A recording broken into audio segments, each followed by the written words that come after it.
This is Christine Thompson with AMFM. I'm here with Terry McMahon, the writer, director, and producer of Charlie Casanova. It's a story about a ruling class sociopath who knocks down a girl in a hit and run. She's a working class girl, and instead of trying to help her, he uses a deck of playing cards to determine his fate. So ace to 5 is yes, 6 to 10 is no.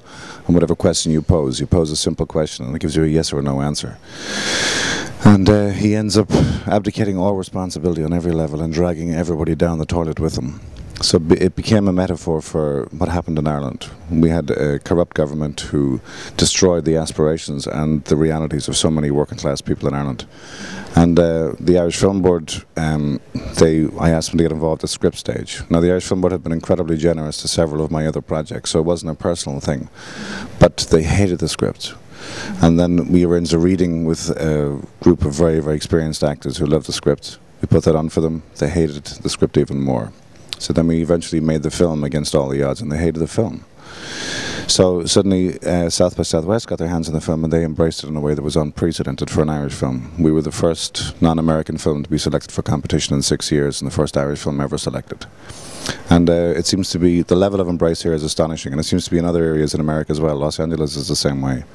So in terms of Ireland, what happens next, I don't know. We've just been selected for the Galway Film Fleadh, which is a major festival in Ireland.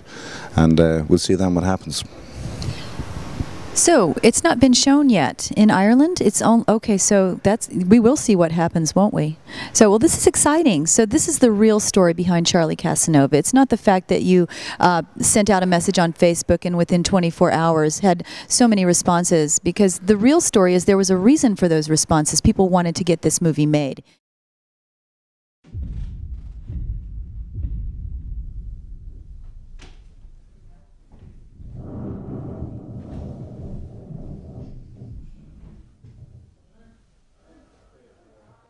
My mother died today.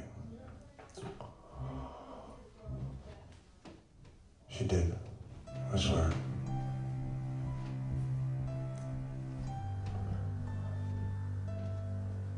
What does a man have to do to solicit a Smithy shank around here?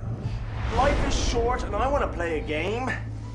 Bigger than poker. My name is Charlie Barnum, and if there is a God, this may very well be my last will and Think testament. of the innumerable things you privately yearn to do.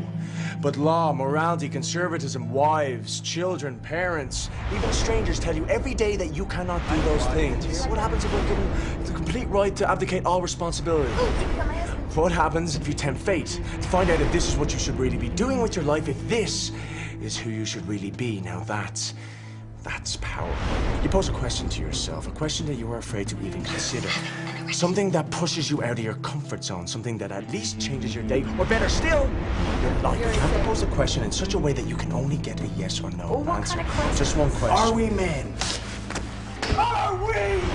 Ace to 5 yes, 6 to 10 no. Something new. Pick a card, any card. It can be anything you want, but you have to be brave, you have to push it, and you have to abide by the answer of the card. 6 to 10. You hear me? You hear me? You don't know what I'm capable of! You don't know me! You don't know me! You don't know me! You hear me? You don't know me! You don't know me! The Facebook thing is, as you said, it's a nice story in its own right, but it's not the reason for getting the film made.